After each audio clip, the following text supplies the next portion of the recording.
The kitchen smelled like dish soap and leftover barbecue. Ethan had just set down a stack of plates by the sink when Margaret's voice stopped him at the doorway. "Why do you keep avoiding me?" Outside, Ryan was laughing at something. Ollie was chasing a butterfly across the lawn, and no one noticed the two of them standing alone in the dim kitchen. Ethan's hand tightened on the doorframe. He had been dodging this woman for 3 months, not because he disliked her, but because every moment near her made him feel something a single father had no right to feel.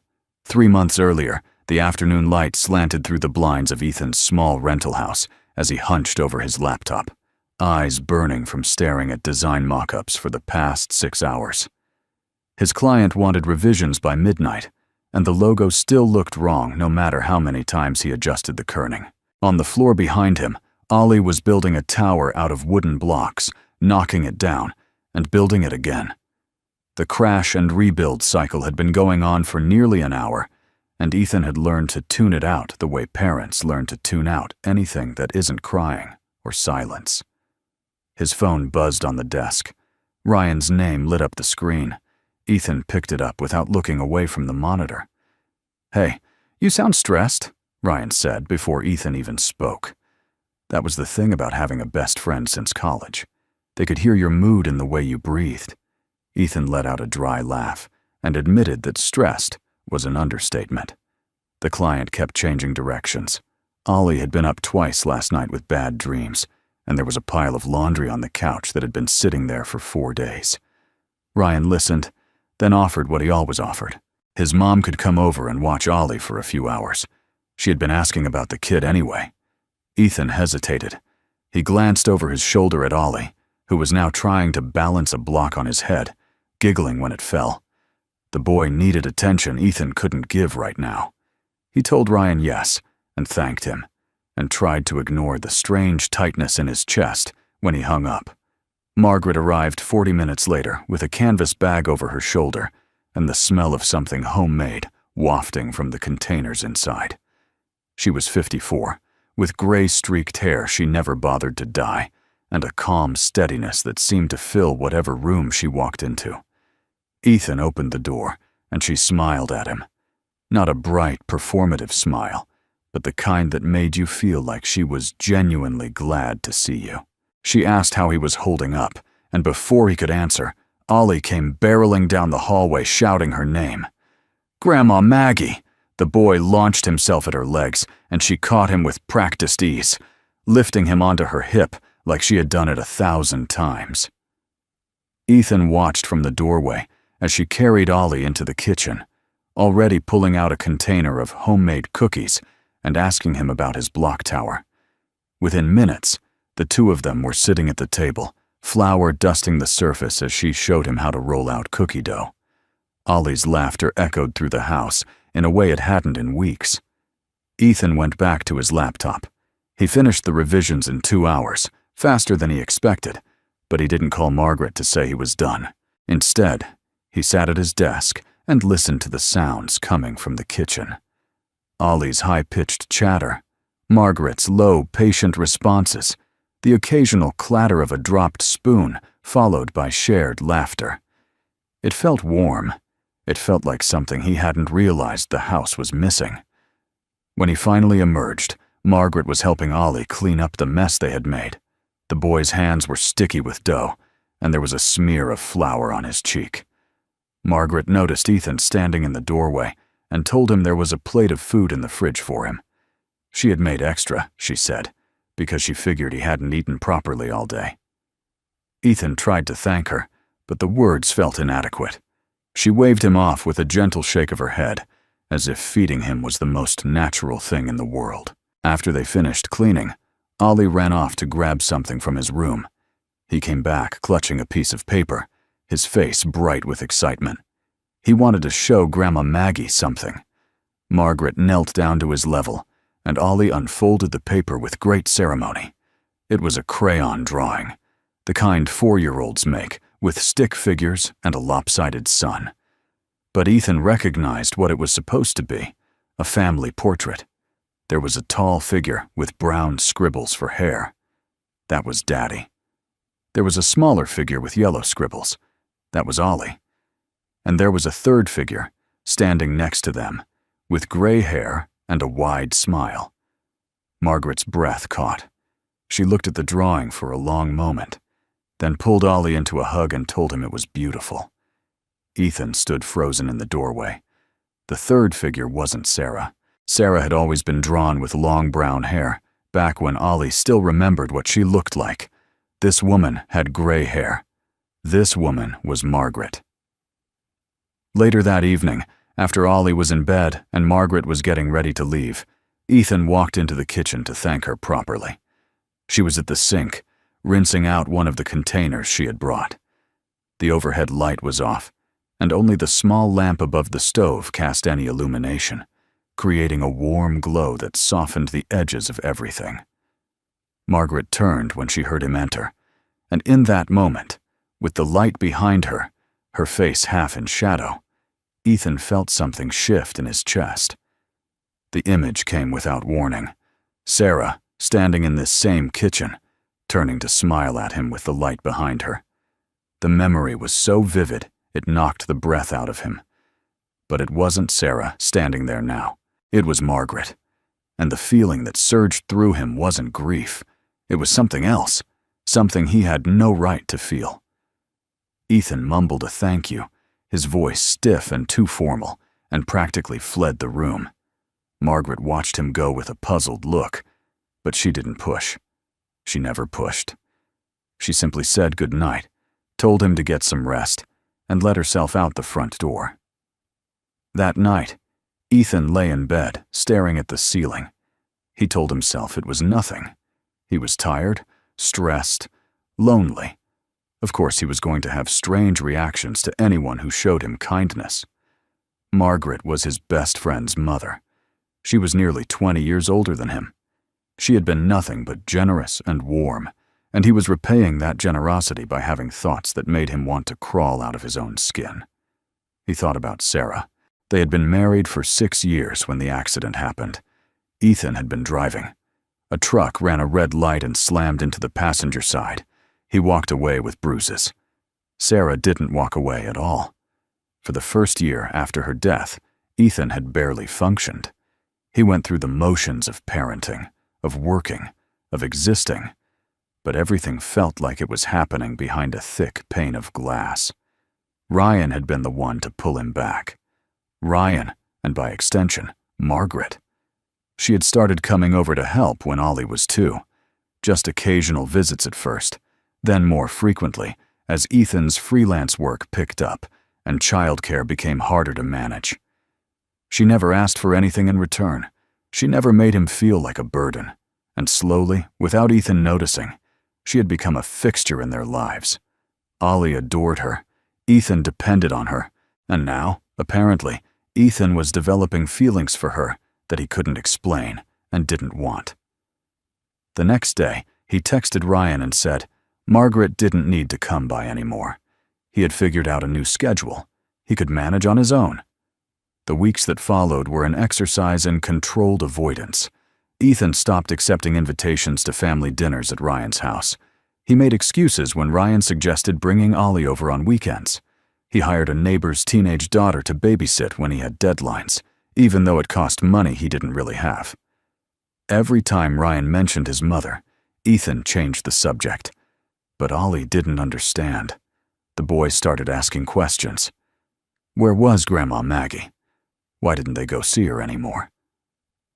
Ethan made up reasons. She was busy. She had her own things to do.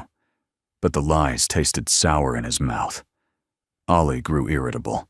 He stopped sleeping through the night again. One evening, as Ethan was tucking him into bed, the boy looked up at him with wide, accusing eyes. Do you not like Grandma Maggie anymore, Daddy? Ethan's heart cracked. He smoothed the hair back from his son's forehead and told him that wasn't true, that Daddy was just busy, that everything was fine. But Ollie wasn't convinced. He turned away and pulled the blanket up to his chin, and Ethan sat there in the dark for a long time, hating himself. The call from Ryan came 3 days later. His friend's voice was careful, the way it got when he was trying not to pry. Hey man, is everything okay between you and my mom? Ollie keeps asking about her, and she's been wondering why you guys haven't come around." Ethan gripped the phone and said everything was fine. He had just been swamped with work. Ryan didn't push, but his silence on the other end said he didn't fully believe it. The following week, Ryan tried again. There was a family get-together on Saturday. Nothing big, just a barbecue in the backyard. Ollie would love it. Ethan could use a break. And honestly, Ryan said, it would mean a lot to his mom. She kept asking about the kid. Ethan wanted to say no. Every instinct told him to keep his distance. But then he looked at Ollie, who was sitting on the floor flipping through a picture book, and he remembered the boy's face when he asked about Grandma Maggie. He remembered the drawing with the gray-haired woman. He remembered that his job as a father was to put his son's needs above his own fears. He told Ryan they would be there. Saturday arrived faster than Ethan wanted. He dressed Ollie in a clean shirt, loaded him into the car, and made the 20-minute drive to Ryan's house with a knot in his stomach that grew tighter with every mile. When they pulled into the driveway, he could already see people in the backyard. Ryan at the grill, a few neighbors standing around with drinks, and Margaret sitting in a lawn chair with a glass of lemonade in her hand. She looked up as Ethan's car door opened, and their eyes met across the yard. Ethan set Ollie down, and the boy took off running without a backward glance. "Grandma Maggie!" Margaret's face lit up as she caught him, pulling him into her lap and pressing a kiss to the top of his head. Ethan stood by the car for a moment longer, watching them, and then forced himself to walk forward. He could do this. He could be normal. He could spend a few hours at a barbecue without making things weird. He had no idea that in less than an hour, Margaret would corner him in the kitchen and ask the question he had been dreading. The barbecue carried on around Ethan like a movie he was watching from a distance. He stood near the edge of the patio, nursing a beer he wasn't really drinking, while Ryan flipped burgers and made jokes with the neighbors. Ollie was glued to Margaret's side, showing her a caterpillar he had found in the grass, his small voice carrying across the yard with that particular excitement only 4-year-olds can muster. Ethan watched them together and felt the familiar pull in his chest, the one he had been running from for 3 months. He kept his distance. When Margaret looked his way, he found somewhere else to be. When she carried a tray of drinks into the house, he stayed outside. When she sat down at the picnic table, he positioned himself at the opposite end. It was exhausting, this constant calculation of proximity. But it was the only way he knew how to get through the afternoon, without losing his grip on whatever composure he had left. The problem was Ollie. The boy kept running back and forth between Margaret and Ethan, a small bridge connecting two people who were trying very hard not to connect. He wanted to show Daddy the caterpillar. He wanted Grandma Maggie to come see the bird's nest Ryan had pointed out in the oak tree. He wanted them both to watch him do a somersault on the lawn.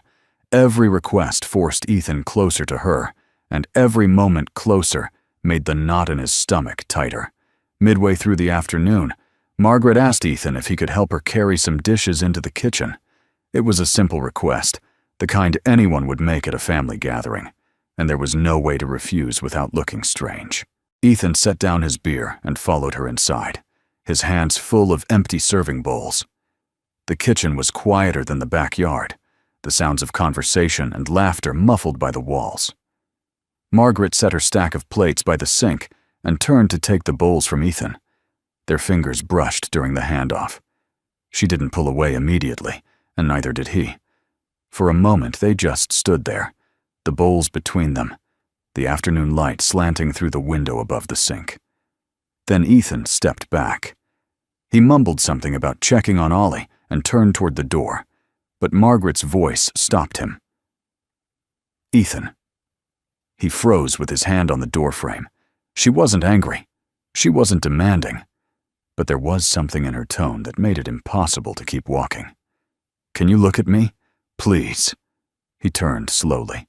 Margaret was standing by the sink, her hands at her sides, her expression unreadable. "I need to ask you something," she said. "And I need you to be honest with me. Can you do that?" Ethan's throat felt dry. He managed a nod. "Why do you keep avoiding me?" The question hung in the air between them. Margaret's voice was calm, but her eyes searched his face. Did I do something wrong? Did I say something that hurt you? Because I have been racking my brain for 3 months, trying to figure out what I did to make you pull away, and I cannot come up with anything. Ethan wanted to lie. He wanted to tell her it was work stress, or exhaustion, or anything that would let them both walk away from this conversation with their dignity intact. But she was looking at him with such genuine confusion, such quiet hurt, that the lie died in his throat. You didn't do anything wrong. His voice came out rough. It's not you. It's me. Margaret's brow furrowed. What do you mean? Ethan ran a hand through his hair, a nervous habit he had never been able to shake. He looked at the floor, at the window, at anything except her face. The words felt like rocks in his mouth. I don't know how to be around you anymore, he finally said. I don't know how to be near you without feeling things I'm not supposed to feel. The silence that followed was the loudest thing Ethan had ever heard. He forced himself to look up. Margaret was staring at him, her lips slightly parted, her hand now resting on the edge of the counter, as if she needed something to hold on to. Things you're not supposed to feel, she repeated slowly. Ethan nodded miserably. You're Ryan's mother. You're almost 20 years older than me. You've been nothing but kind to me and my son, and I've repaid that by having thoughts that make me feel like a creep. So I stayed away, because that seemed like the only decent thing to do. He expected disgust. He expected her to tell him to leave, to never come back, to stay away from her family. What he didn't expect was the way her hand trembled slightly as she lowered it from the counter, or the way her voice softened when she spoke again. You think you're the only one who feels that way?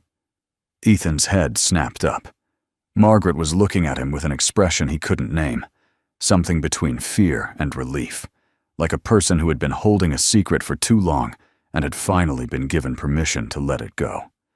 I'm 54 years old, she said quietly. My husband died 5 years ago. I spent 25 years taking care of him, and then I spent the last 5 taking care of Ryan, taking care of the house, taking care of everyone except myself. And then you and Ollie came along, and for the first time in years, I felt like I had something to look forward to. I told myself it was just because I loved that little boy. I told myself I was being a good neighbor, a good friend. She shook her head slowly. But that wasn't the whole truth. Ethan couldn't move. He felt like he was standing on the edge of a cliff, and any step in any direction would send him falling. I don't know what this is, Margaret continued.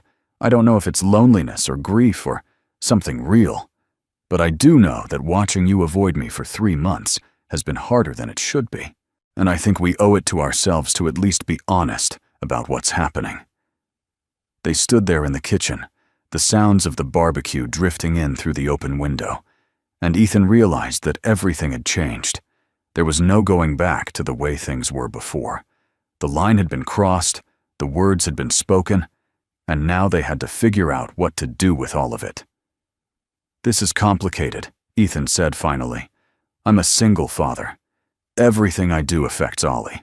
If this goes wrong, if things fall apart, I know. And Ryan, he's my best friend. He's the reason I survived after Sarah died. If he found out, I know. You're his mother, Ethan said, and the words sounded desperate even to his own ears. Do you understand how crazy this sounds? What people would think?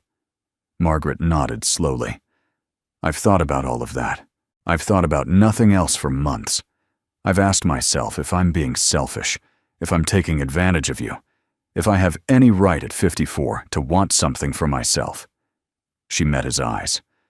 I don't have answers. I just know that pretending this doesn't exist hasn't made it go away. They agreed to take time, a week to think, separately, before meeting again to talk properly. No decisions, no promises, no expectations. Just space to figure out what they actually wanted and whether it was worth the risk. Ethan walked out of the kitchen feeling like he had been turned inside out. He collected Ollie, made his excuses to Ryan, and drove home with his son chattering happily in the back seat about caterpillars and bird nests, completely unaware that his father's world had just tilted on its axis. The next 3 days were the longest of Ethan's life. He went through the motions of work and parenting, but his mind kept circling back to the conversation in the kitchen. He thought about Sarah, about the promise he had made at her grave to be the best father he could be. He thought about Ollie, who had already lost so much, who was finally stable and happy after 2 brutal years. He thought about Margaret, sitting alone in her garden, wondering the same things he was wondering. On the 3rd night, his phone rang. Ryan's name on the screen. Ethan almost didn't answer, but guilt won out. "Hey," Ryan said, and his voice had that careful tone again. "You got a minute? I need to talk to you about something. It's about Ollie and my mom." Ethan's blood went cold. He sat down heavily on the couch and asked what was going on. Ryan explained that he had been noticing something for a while now. Ollie was getting really attached to Margaret, more attached than a kid usually gets to a family friend. He was calling her Grandma, drawing her into his family pictures, asking Ryan whether Grandma Maggie could be his new mom. Ryan wasn't saying it was anyone's fault, but he was worried. What happened when Ethan eventually started dating someone? What happened when Ollie had to adjust to a new woman in his life? Was it healthy for the boy to be this dependent on someone who wasn't actually family? Ethan listened with a growing sense of dread. Ryan didn't know. He was worried about the wrong thing entirely, and Ethan was sitting here, letting him worry about an innocent version of a problem that was actually much worse. "I'm not trying to tell you what to do," Ryan said. "I just think maybe we should all be careful about boundaries, for Ollie's sake." Ethan thanked him and hung up. Then he sat in the dark living room for a long time, staring at nothing. He had a choice to make. He could keep quiet, let Ryan believe his concerns were about healthy attachment, and continue hiding the truth. Or he could tell his best friend that he had feelings for his mother, feelings she apparently returned, and watch their friendship implode. There was no safe path. There was no option that didn't hurt someone. He thought about Ollie's drawing, the one with the gray-haired woman where Sarah used to be. He thought about the way Margaret's hand had trembled when she admitted the truth. He thought about Ryan, who had shown up at his door 2 days after Sarah's funeral and hadn't left his side since. And he realized that he couldn't build anything real on a foundation of lies. Not a relationship, not a friendship, not a family. Whatever happened next, it had to start with honesty. The next morning, Ethan texted Ryan and asked if they could meet. There was something he needed to tell him, something he should have said a long time ago. They met at a coffee shop halfway between their houses, a place they had been going since college. Ryan was already there when Ethan arrived, sitting at their usual table by the window, a cup of coffee cooling in front of him. He looked up when Ethan walked in, and his expression shifted from casual to concerned. "You look like hell," Ryan said. "What's going on?" Ethan sat down across from him. He didn't order anything. His hands were shaking slightly, so he kept them in his lap where Ryan couldn't see. "I need to tell you something," Ethan said. "And I need you to let me finish before you say anything. Can you do that?" Ryan nodded slowly, his brow creasing. Ethan told him everything. He started with the afternoon Margaret came to babysit, the moment in the kitchen when the light caught her face and something shifted inside him. He described the months of avoidance, the excuses, the way he had tried to run from feelings that wouldn't go away.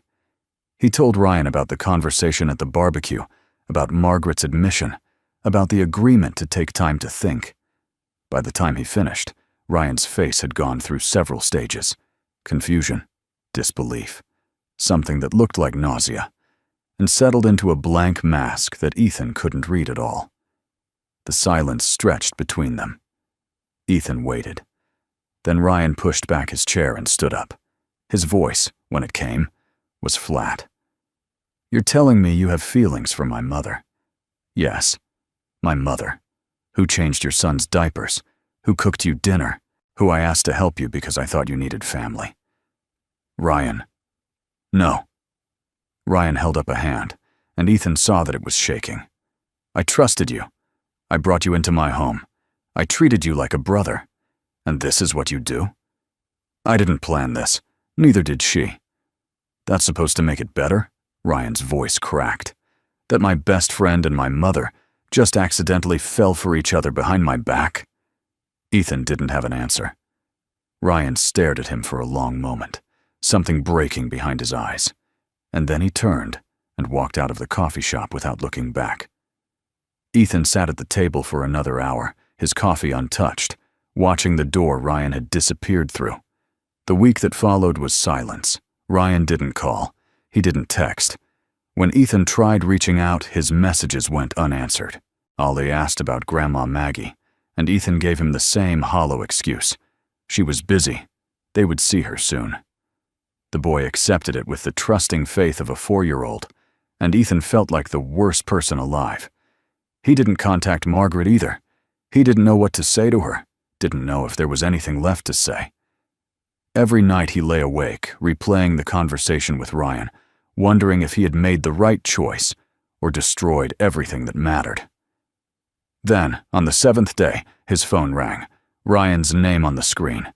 Ethan answered, his heart hammering. I need to see you, Ryan said. His voice was tired, drained of the anger from a week ago. You and my mom, all 3 of us, tonight. Ethan dropped Ollie off at the neighbor's house that evening, telling the boy he would be back in a few hours. Ollie was too excited about playing with the neighbor's dog to ask questions, which was a small mercy. Ethan drove to Ryan's house with his hands tight on the steering wheel, rehearsing apologies in his head that all sounded hollow before he even spoke them. Margaret's car was already in the driveway when he arrived. He parked behind it and sat for a moment, staring at the house where he had shared so many dinners, so many Sunday afternoons, so many moments of ordinary friendship that he had taken for granted. The porch light was on. Through the front window, he could see figures moving in the living room. He walked up the path and knocked. Ryan opened the door. His face was drawn, shadows under his eyes, but he stepped aside without a word and let Ethan in. Margaret was sitting on the couch, her hands folded in her lap. She looked up when Ethan entered, and he saw the same exhaustion in her face that he saw in Ryan's, that he felt in his own bones. None of them had slept much this week. Ryan gestured toward the armchair across from his mother. Ethan sat. Ryan remained standing, positioned between them like a referee at a fight neither of them had asked for. I've been thinking, Ryan began. His voice was measured, careful, like he had practiced what he was going to say. I've been thinking all week, actually. I haven't done much else. Neither Ethan nor Margaret spoke. They waited. When you first told me, Ryan said, looking at Ethan, I wanted to hit you. I'm not a violent person, but I wanted to punch you in the face and never speak to you again. You were supposed to be my brother, and she's my mother. Do you understand how that felt? Finding out that the 2 people I trusted most in the world had been hiding something like this from me? Ethan nodded. He couldn't defend himself. There was no defense. But then I went home, Ryan continued, and I thought about it. I thought about it until I made myself sick. And I kept coming back to 2 things. He turned to face Margaret. 5 years ago, when Dad died, you held everything together. You planned the funeral. You handled the insurance. You cooked meals for the relatives who came to pay their respects. And not once, not one single time did I see you cry. I asked you if you were okay, and you said you were fine. You said you had to be strong for me. Ryan's voice wavered slightly. I was 28 years old, Mom. I didn't need you to be strong for me. I needed you to let me be there for you, but you never did. Margaret's eyes glistened, but she didn't look away from her son. And 2 years ago, Ryan said, turning back to Ethan, when Sarah died, you did the same thing. You shut down. You went into survival mode. You focused on Ollie and your work and getting through each day, and you never let anyone see how much you were hurting. I had to force you to eat. I had to force you to sleep. And the only time I ever saw you close to breaking was when Ollie said something about his mom, and you had to leave the room so he wouldn't see you fall apart. Ethan felt his throat tighten. He remembered those days, the gray fog, the mechanical routines, the way he had held himself together with nothing but willpower and the knowledge that a little boy was depending on him. "So here's what I realized," Ryan said. "I've spent the last week being angry because the two of you have feelings for each other. But maybe what I should be asking is why it took something like this for either of you to finally admit you want something for yourselves." The room went quiet. Outside, a car passed on the street. Somewhere in the neighborhood, a dog barked. "I'm not saying I'm okay with this," Ryan continued. "I'm not saying I understand it, or that it doesn't feel weird, or that I won't need time to adjust. Because I will. This is going to take a long time for me to process. But I'm not going to stand here and tell my mother she doesn't have the right to be happy. And I'm not going to throw away 15 years of friendship because my best friend fell for someone I didn't expect." Margaret spoke for the first time. "Ryan, if this hurts you, I'll walk away. You are my son. You come first. You will always come first." Ryan shook his head. "That's exactly the problem, Mom. Your whole life, you've put everyone else first. Dad, me, the neighbors, random strangers who needed help. When is it your turn?" Margaret didn't answer. A single tear slid down her cheek, and she wiped it away quickly, almost angrily, as if she was embarrassed to be seen crying. "Here's what I need," Ryan said, looking at both of them. "I need honesty. No more hiding, no more avoiding, no more secret conversations in kitchens. If you're going to do this, whatever this is, I need to know what's happening. And Ollie needs to be protected. He's 4 years old. He's already lost his mother. If this thing between you two falls apart, he can't be collateral damage." Ethan leaned forward in his chair. "Ollie is my first priority. He always has been. Whatever happens between me and Margaret, nothing will change that." "And we take it slow," Margaret added. "No sudden changes, no big announcements. We figure out what this is before we involve anyone else." Ryan exhaled heavily. He looked older than his 33 years, worn down by a week of anger and grief and reluctant acceptance. "I need time," he said finally. "Don't expect me to come to Sunday dinners and act like everything is normal. Don't expect me to be happy about this, but I'm not going to cut you out of my life, either of you." It wasn't forgiveness, not exactly. It was something more complicated. A door left open, a chance to rebuild trust that had been damaged, but not destroyed. Ethan stood and faced his friend. "I'm sorry. I know that doesn't fix anything, but I need you to know that I never meant to hurt you.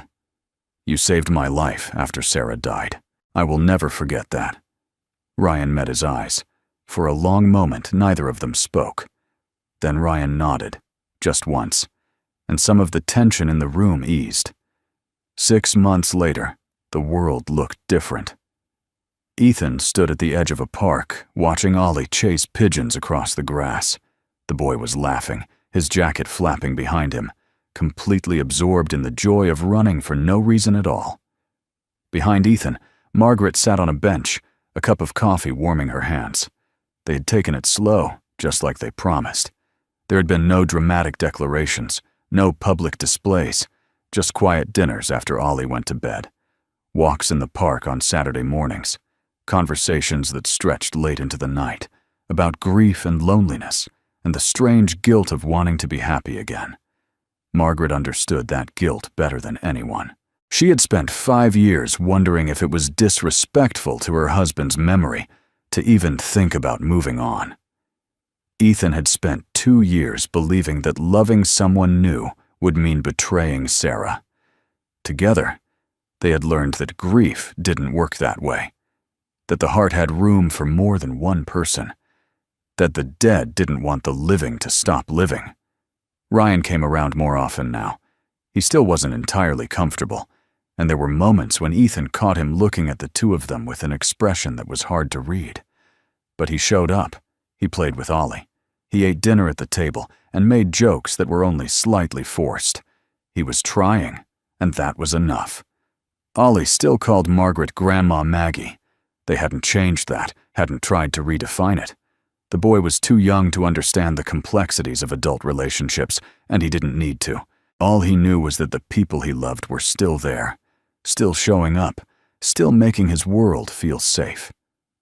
On this particular morning, Ryan was supposed to come by and take Ollie to the zoo.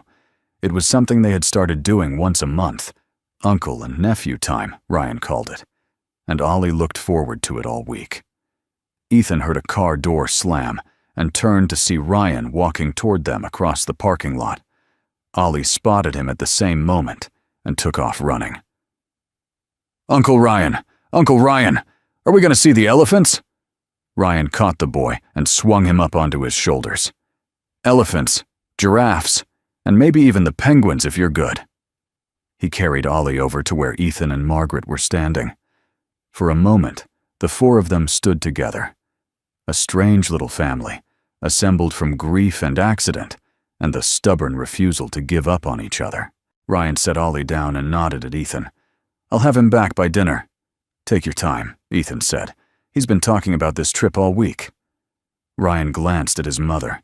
Something passed between them, some silent communication that Ethan couldn't quite interpret. Then Ryan smiled, a small, genuine smile, and headed toward his car with Ollie skipping beside him. Ethan watched them go. Beside him, Margaret slipped her hand into his. He didn't pull away. Later that evening, after Ollie was asleep, Ethan sat in the living room, looking at a new drawing his son had made. The paper was covered in crayon, a bright sun, green grass, stick figures standing in a row. There was Daddy with his brown hair. There was Ollie, small and yellow. There was Grandma Maggie with her gray curls. And there, off to the side but still part of the group, was another figure. Taller, wearing what looked like a blue shirt. Uncle Ryan. Ethan traced the figures with his finger. This was his family now. Not the one he had planned, not the one he had imagined when he married Sarah all those years ago, but real nonetheless. Built from loss and rebuilt from love. Imperfect and complicated and worth fighting for. He had spent 2 years running from his own heart, convinced that wanting happiness again was a betrayal of everything he had lost. But sitting here now, in the quiet of his living room, he understood something he hadn't before. Ethan used to think that courage, for a father, meant sacrificing everything for his child, including himself. But maybe real courage was something different. Maybe it was allowing himself to live fully, to love again, to show his son that fear didn't have to be the end of the story. Not because he deserved to be happy, but because Ollie deserved a father who wasn't afraid anymore.